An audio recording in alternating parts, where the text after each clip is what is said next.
Welcome back. We are the Brothers Mahoney. As always, this is Michael. I am James. And today we are discussing Doctor Who and the Silurians, which is written by Malcolm Hulke, who also, on a side note, wrote The Mask of Mandragora, and aired as a 7-episode story from January to March 1970. And it's also the second story of Season 7, which is Pertwee's first season, so this came right after Spear from Space. And before we get into the plot, just a small interesting detail, given the somewhat unnatural title of this being Doctor Who and this always stuck out to me because, well, as we all know, the character is not generally called Doctor Who outside of the comic strips and the War Machine. Wotan for the win. Indeed, he was. Wotan showed up in a novel. I forget which one, but they came back. Yeah, it's nice to see. The technology did not go amiss, but apparently it was due to a miscommunication with the graphics department who created the credit sequences, so the opening sequences. Apparently it was something along the lines of the document said it's Doctor Who on, and the part wasn't really supposed to be added on, but they just accidentally added it on, and that type of thing happens all the time in manufacturing, which is fun because I actually just read about that some days ago, but that's neither here nor there. And what's also worth mentioning, I'm pretty sure most of the novelizations of the classic series pretty much all start out with Doctor Who and, so in a way it sort of fits in at least with that. But although that's kind of awkward. Hopefully the novelization for this is Doctor Who and the Silurians. I think it's not, I'm sure. It'd be even more fun if it's just the Silurians. Either one would be kind of hilarious. Yeah, that's what I thought, because what you just said rang a bell. The novelization of this was Doctor Who and the Cave Monsters. Oh, that's something. I kind of like it in a, I don't know, that's interesting. Yeah, one interesting thing about the novelization, I have to imagine a lot of novelizations go into a bit deeper detail, at least I would always hope, but this one gives names to the Silurians who were featured in the story. That would have been useful. Yeah, I mean, the credits just list them as like Scientist Silurian and Young Silurian and Old Silurian. But yeah, this one actually gives you names and gives them backstories into some of them too. So that's so fun.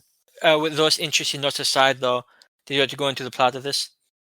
Yes, and I'm reading this from the back of the 2-disc DVD set that came out, 2008 in the United States. Of course, Region 1. Is that correct? Or is it has to be Region 1, of course. Yeah, USA is number 1, so you're Region 1. Region 1 is also Canada, though. I know, get fucked. Exiled to Earth and now working for UNIT as their scientific advisor, the Doctor is summoned to an underground research center at Winley Moor to investigate a series of inexplicable power losses. Initially suspecting sabotage, he soon discovers that the nearby cave system conceals a colony of an ancient race called the Silurians. Awaking from a hibernation which has lasted millions of years, they are now planning to reclaim the Earth from humankind. And actually nowadays the Silurians, I think, are decently well known among Doctor Who's antagonists. Yeah, I mean, it's helped that they showed up, the Cold Earth, the Hungry Earth Cold Blood. Yeah, that was their first appearance in the modern series, during, of course, Matt Smith's first season. And then they have shown up a few times since then. I don't think they've ever had another episode where they're the main antagonists, though, have they? What was Cold War? Who was that? Oh, that was an Ice Warrior. That was the first appearance of the Ice Warriors. They're green, so it's... That sounds kind of racist. And ironically enough, the Ice Warriors have had another episode where they're the main antagonists. So I can't see why the Silurians can't. Now, of course, there's the dispute, are they even antagonists?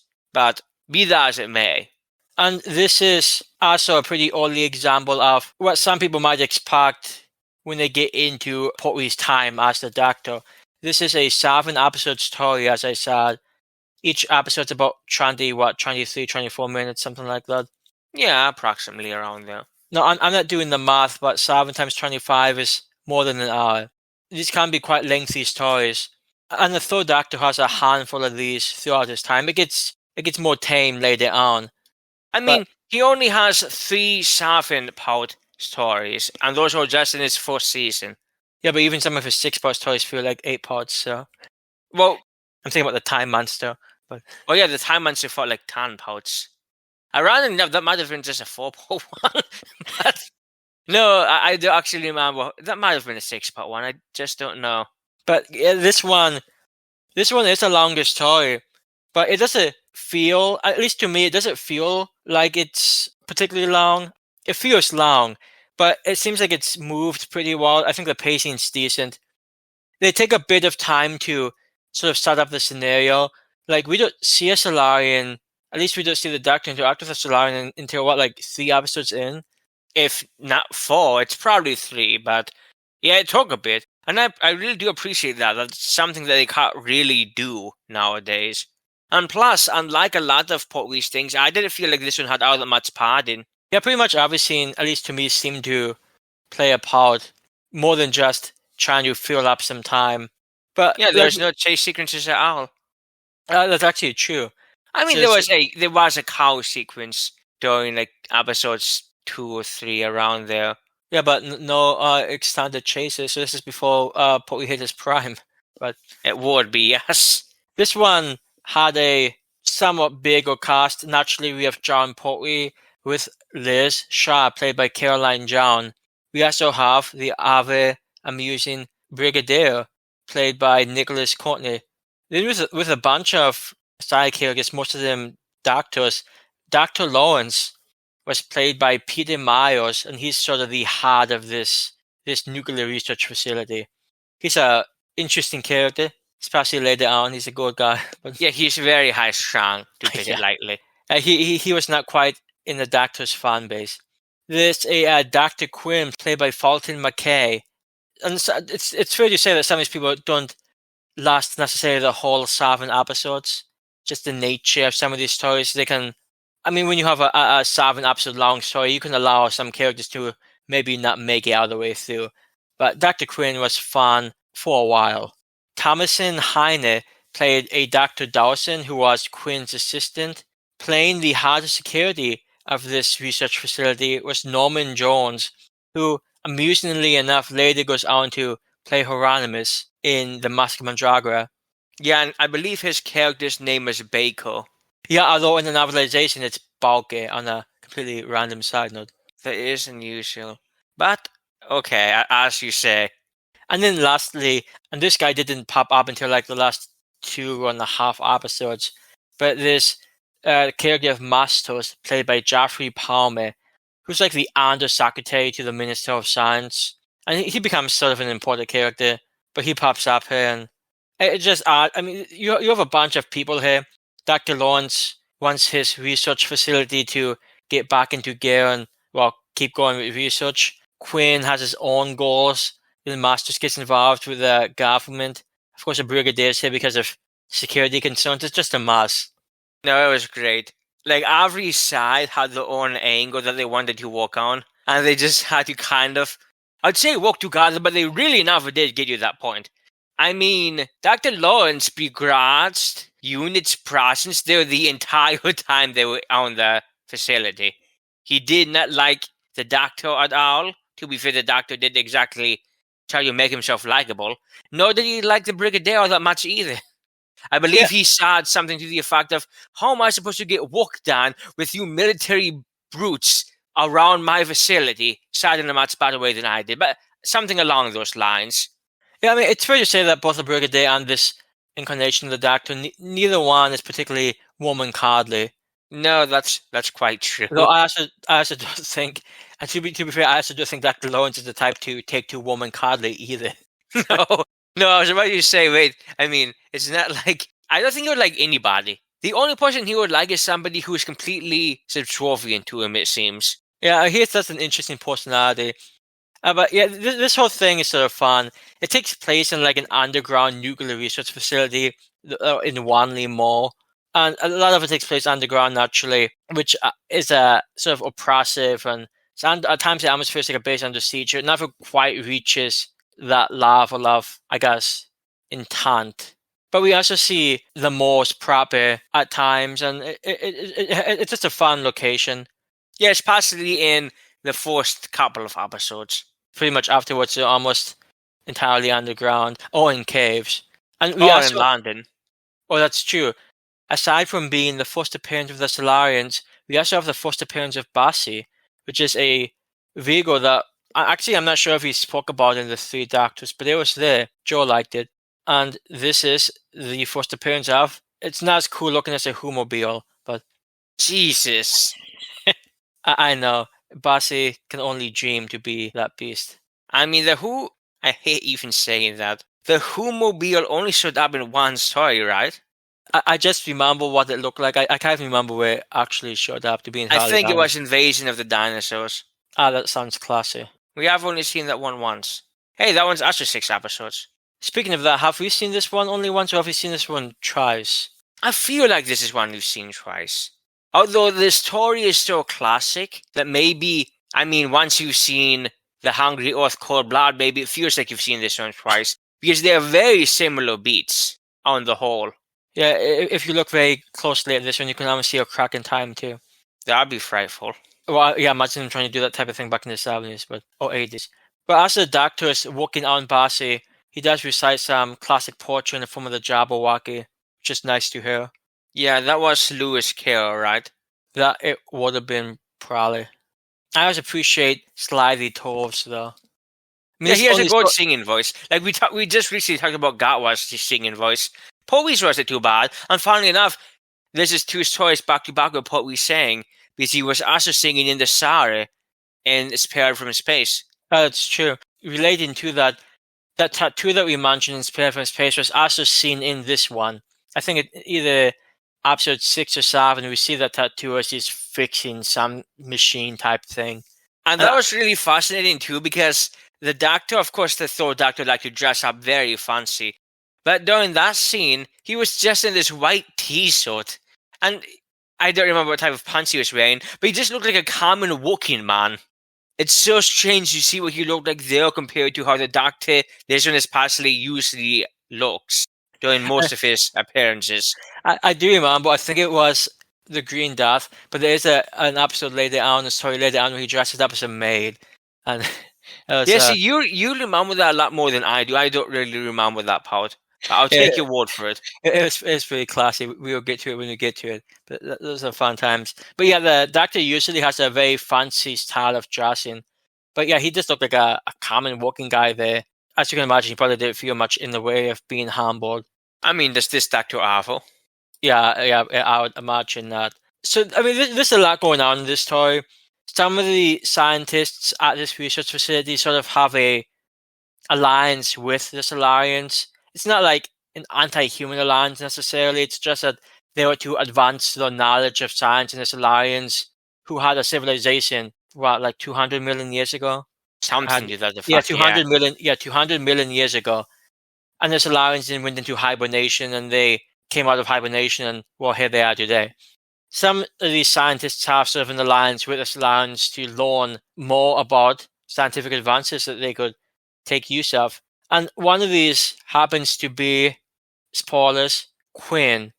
And it might sound ridiculous spoiling something that's, 50 years old, but hey, who's to say? Maybe you haven't seen this one yet. But Quinn is one... And for the record, if you haven't, you saw it. It is, yeah. I personally think, worth the time. A bit of spoilers for my thoughts in the future. Yeah, I think it's certainly in a maybe top 10 Jon Pertwee stories. It's hard to say. Oftentimes I don't really view Doctor's stories like that, but I think it's generally a pretty sad story. But back to Quinn, I did find this one scene sort of amusing because Quinn is sort of harboring a wounded Silurian at his house. The Silurian happened to be shot, and he's trying to allow it time to heal. And he's also, of course, worried about his cover being blown. So at his nice cottage home, he has the heat way turned up, so the Silurian can actually feel, well, like I said, so the Silurian can heal. The Doctor comes by pretty much just to troll him. The Doctor doesn't trust Quinn, but he's also a polite gentleman. He's not going to like rampage through the house looking for something. He just suspects something's off. pretty much asks Quinn, hey, you need help with anything? Quinn says no, and Doctor just leaves. I mean, the Doctor might as well have just winked and said anything alien. Yeah, it's funny because the Doctor obviously didn't know exactly what was going on, but I suspect he had a decent idea. I mean, it's not like this Doctor doesn't know his way about the world. So I imagine he knew there's a Silurian in the house. I think he even referenced the heat. And yet he sort of allows Quinn to make his own choices and leaves him to it. And spoilers, Quinn is later killed. It's sort of funny because it's like the Doctor just allowing people to make their own choices as opposed to going out of his way to quote unquote save them. Like he could have been more forthcoming with what he suspected and maybe helped Quinn out, but he thought Quinn should just do what he wanted to do. And one reason that this stuck with me a bit is because we somewhat recently spoke about the Tomb of the Cybermen, and there was a sequence in which after they get the tomb open, Patrick Troughton's like, hey, I want to go in there, even after he helped them open it on the side. It's like he's testing the temptation. Which is not a good idea to do with humans. Yeah, the Doctor's like, hey, I want to go in there, and of course they do. The second Doctor could have, I mean, at that point, maybe could have stopped them, but he didn't need to help them open it.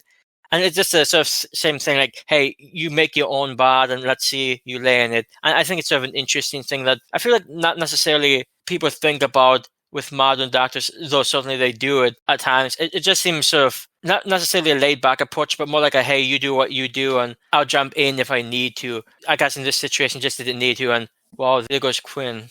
Yeah, Quinn was, I really liked his character because I found his character really interesting. But then he kind of went a bit, not insane, but you could tell that what he wanted was never going to work out the way he thought it was. That does sort of lead into, though, I think it's shortly after that sequence, when the Doctor actually first meets one of the Silurians. And the Doctor, upon seeing this sort of man-sized, two-legged lizard type thing, he just says, hello, are you a Silurian? Just as polite as asking the giant to tea. And it's sort of what you would expect from this Doctor. I mean, he wasn't shocked. He wasn't like, oh my God, why are you? He's like, oh, hey, are you a Silurian? It's charming. Well, this Doctor usually was charming, almost no matter the circumstance. Unless he was being sexist, but that's later. Well, yeah, that is true. And we've also mentioned that this, in Classic Who, a lot of politics. There's not that many Classic Who stories that don't have politics involved, maybe more later on. I guess it always depends on the time, but this one, we have some politics, not really in the human realm, though we do. There's a bunch of things going on between the people at the research facility and the Brigadier. And like James mentioned, that one guy who hates both the Doctor and the Brigadier. But we also see some Silurian politics because the leader of the Silurians is sort of at least open after talking with the Doctor. Doctor is trying to prevent a massacre between humans and Silurians. He knows nothing good will come from conflict. So he's trying to speak with the leader.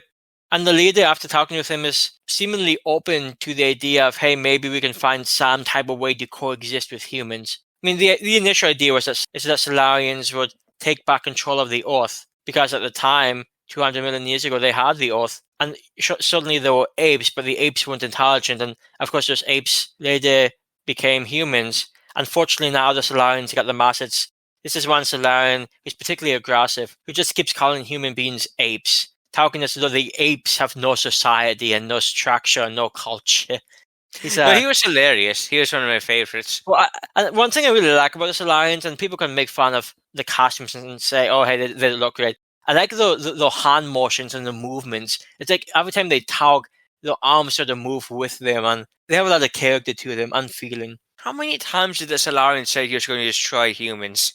Yeah, that guy had like a one-track mind. That guy was, by that guy I mean that Silurian, he was not in a healthy mindset.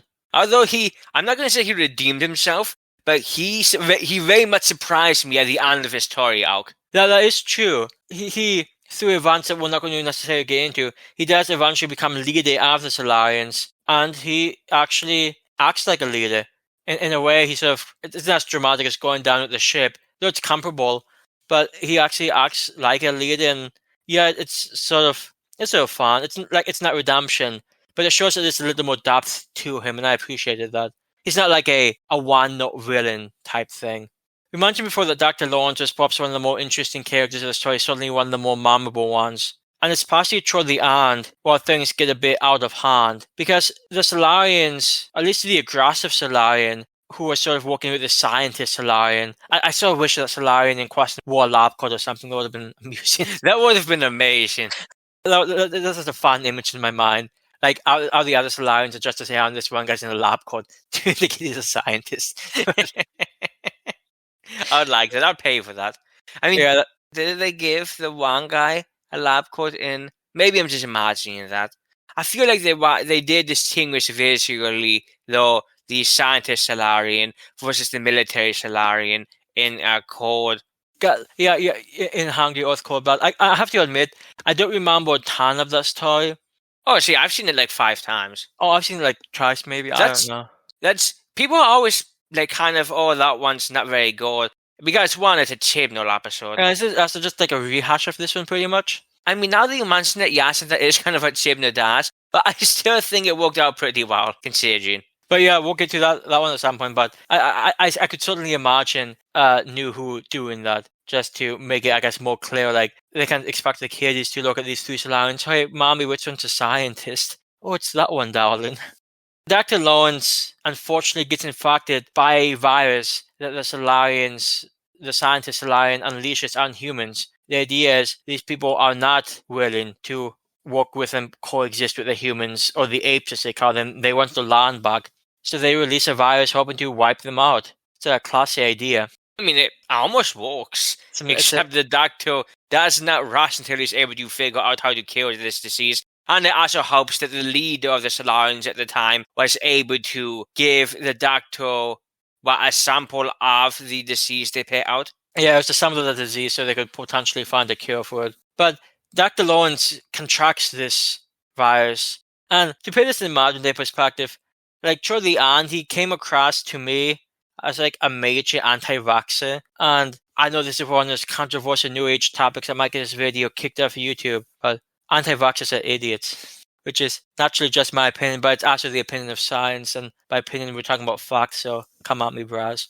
Like, being an American and living during COVID is just it's just absolutely hideous. If you live overseas, you might have some of this, but it's just particularly bad in the USA. What's worse, though? The anti-vaxxers or the anti-maskers?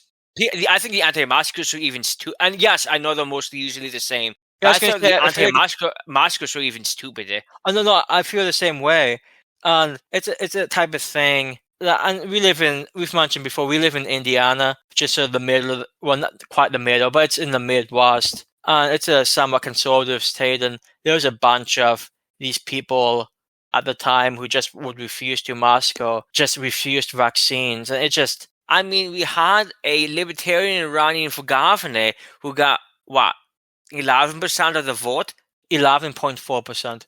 Yeah, and one of his big things was anti-mask. And really anti any of the COVID restrictions that the US very loosely followed. Yeah, if you want, and we've talked about before how both James and I are deep into politics, and we're not going to get into this here, but if you want to read about an interesting election, the 2020 Indiana gubernatorial election, just look at Republican, the absolutely atrocious Democrat, ineffectual, I guess might be a better word, and the Libertarian. It's just a fascinating election.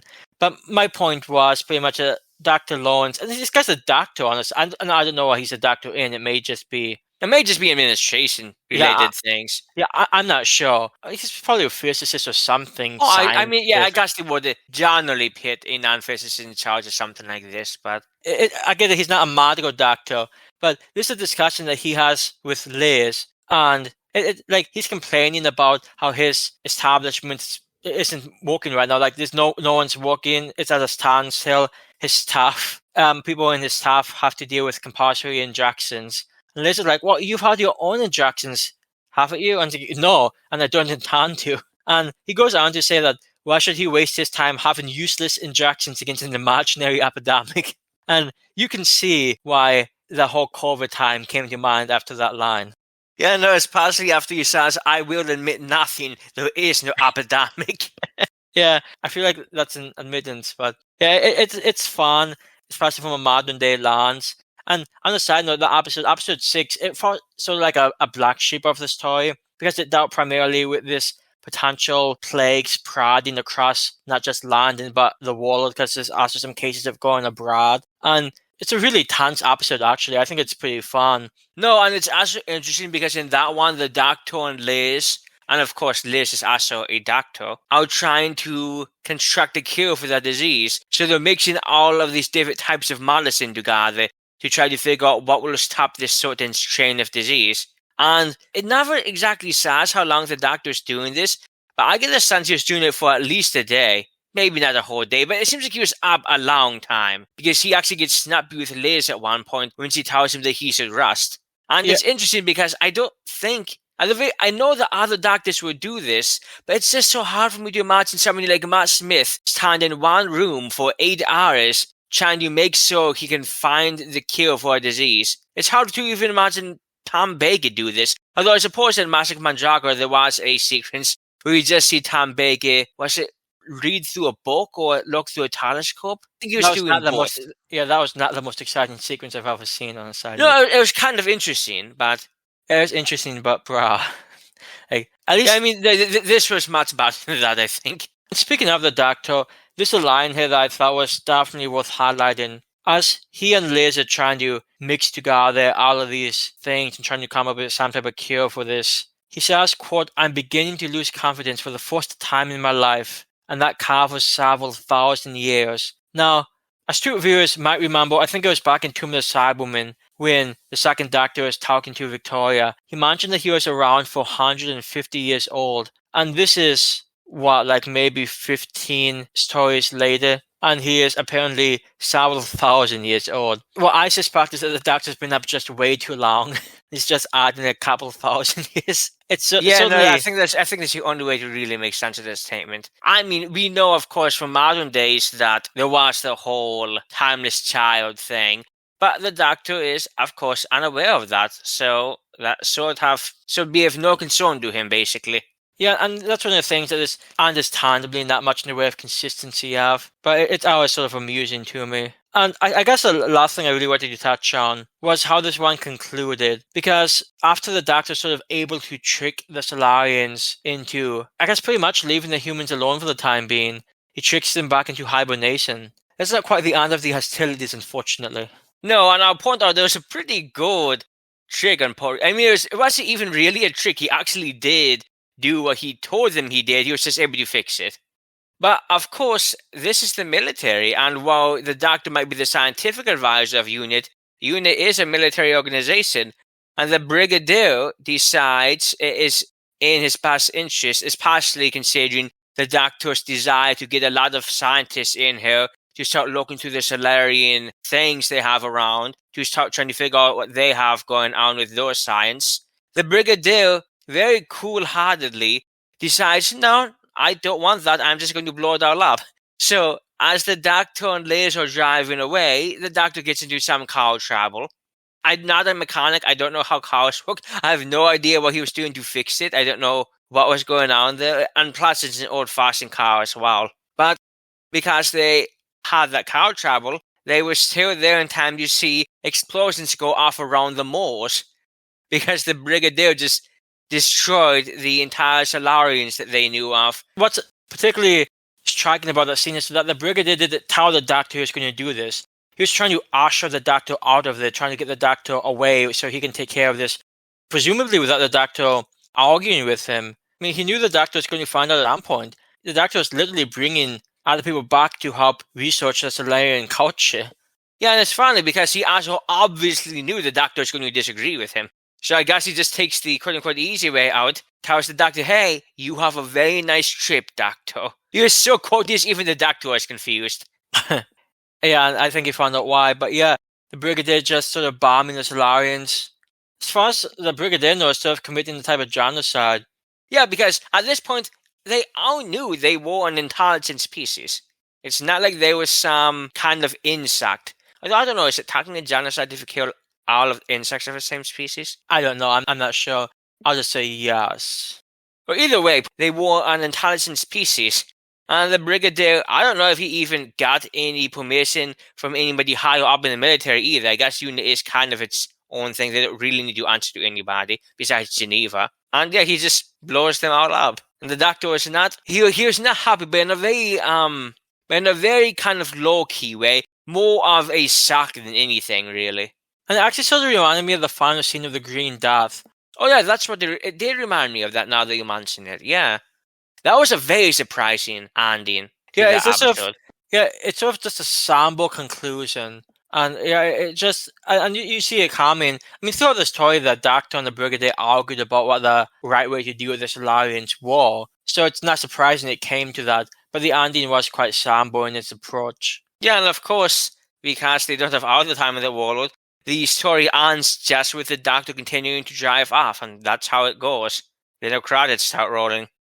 But of course, before we talk about our final thoughts in this episode, as listeners to this podcast know, the TARDIS Wiki has a personal timeline for each Doctor, including not only the TV series, but the extensive extended media, ranging from the comic books, comic strips, Big Finish and BBC audio, the multiple book ranges, and everything in between. Doctor Who canon is a jumbled mess, and it's been a jumbled mess basically since its inception. So it's just fun to see where the stories we're discussing fit into the universe and narrative as a whole, as continuity, and the timeline has just always been of interest to me personally. And so this one, of course, takes place TV-wise in between Spare from Space and, of course, was it the Ambassadors of Death that's next? Yeah, that sounds right. Yeah, no, that's right, because I remember Inferno is the end of the season. And yes, the season only had 4 stories. That's what happens when 3 of them have 7 parts. But we'll talk about that when we get to the next 2. But of course, this is talking about the extended media. So, right before this story was Vengeance of the Stone, which was a Big Finish story also related to Audio Go.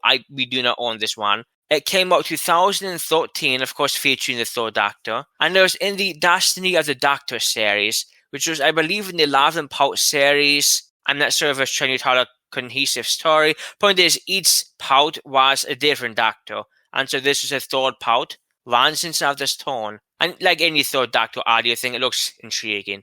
And right after this was another audio thing, ironically enough. And that is the very fascinatingly titled AWOL from Short Trips Volume 12. And Short Trips is a Big Finish audio series, which is, I think, either it's a story told through the perspective of a companion, or it's just literally a narrator telling you a story that happened. And of course, it's Jon Pertwee is dad, so it's not like he could have done voice acting anyway. But this one is called AWOL, and like I said, it came out February 2023. So actually it's relatively pretty new. Came out less than a year ago. And just from the title alone, it makes me suspect the Doctor tried to leave UNIT for a bit after the genocide of the Silurians, which I'm sure the Doctor completely massively disapproved of. So that's something going to be a fascinating one to listen to in 20 years when we get there. Yeah, I think this era is rife with possibility. I mean, we only get Liz Shaw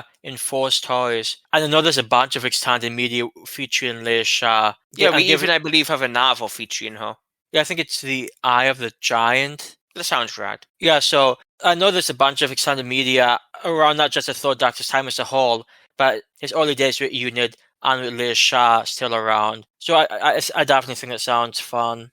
As for this one, though, I always thought Doctor Who and the Silurians, well, it might be a bit intimidating being 7 episodes long, and I do think that modern audiences would probably find it slow. I tend to find it a pretty enjoyable story. I think there's a bunch of things going on, a lot of different characters, different goals being fought for. There's just a decent amount here. To me, it seems like a Jon Pertwee story that's done right.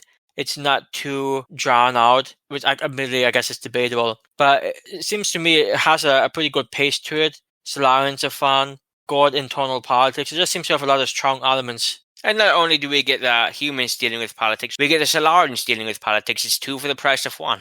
But I agree. It's, as I was saying earlier in the episode, I think it's a pretty good Jon Pertwee story. I think the scenery is really beautiful for the first couple of episodes where we get to see around the moors. And yes, it's English weather, so it's kind of rainy, kind of dreary. But I like seeing that type of scenery. It looked nice.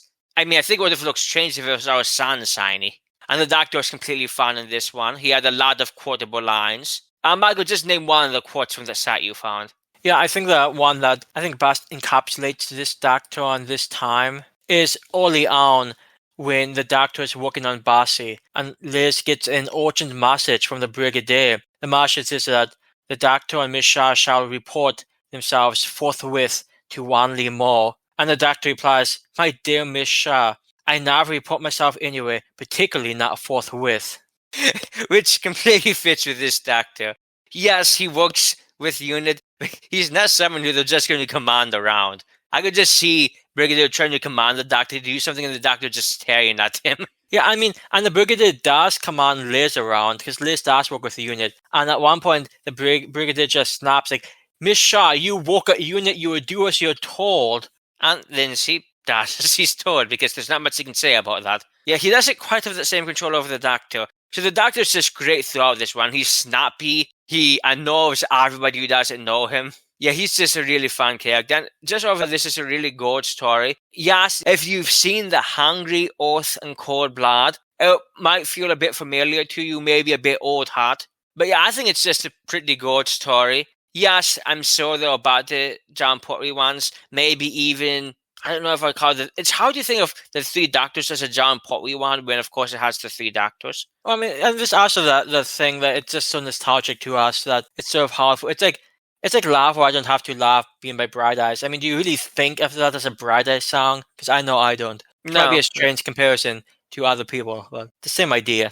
The idea is there, yes. I don't know. I think it's a really strong story. It is a pity the Silurians did not appear again in a Jon Pertwee episode, but we do get some castings of the Silurians later on in Jon Pertwee, and that's a really fun one. Not only is that a fun one, but we also get to see some good backflips. You never think about that one without thinking about the backflip. But to be fair, that's one of those where you actually watch one of the special features for the DVD, and that's of course the Sea Davos, which is his third season. Yeah, his third season would be about right. But yeah, I mean, Doctor and Silurians is, I guess, classic Who. I don't want to say classic Who at its finest, but I think it's a pretty good story. If you're interested in checking out some Jon Pertwee stuff, I mean, this one might not be my first recommendation. It might not be a first recommendation, but I think it is a very good encapsulation of what you can expect from Jon Pertwee. His type of Doctor and the series as it was at the time as a whole. Indeed it is, and of course that's just us now. This is obviously a Warlock story, but if you have disagreements or if you had any comments about this one, you can let us know here on YouTube or perhaps on Twitter. You can follow us at Brothers Mahoney. Coming up next, we are taking a dive back into Big Finish, talking about the 11th release from the Big Finish main range of Doctor Who, which is the Apocalypse Element, which has the 6th Doctor and Eveline. And based on the cover, it looks like it brings back Romana. Even more importantly than Romana, also Daleks. Oh, yeah, I'm sorry, that's a good point too. We spoke about the Genocide Machine, which was a 7th Doctor Big Finish release. But it's the first of a multiple Dalek story that leads into some type of Dalek Empire thing. Admittedly, my knowledge is somewhat vague, but we enjoyed the Genocide Machine. At least I enjoyed the Genocide Machine. And I always enjoy the 6th Doctor. He scored quality. So I'm sort of curious how this one's going to turn out. The 6th Doctor only dealt with Daleks once, at least on TV. That was what Revelation of the Daleks. And that was somewhat of a misfortune. It really was. But yeah, I'm curious about this one. I mean, I think a lot of Big Finish has potential. There's not really been many Big Finish things I've disliked, if any I've actually disliked. So I mean, to be fair, we've listened to Tan. Yeah, only Tan so far. So this is number 11. So anyhow, next up, the Apocalypse Element. As always, this has been the Brothers Mahoney. I'm Michael. And I'm James. And we wish you a pleasant night.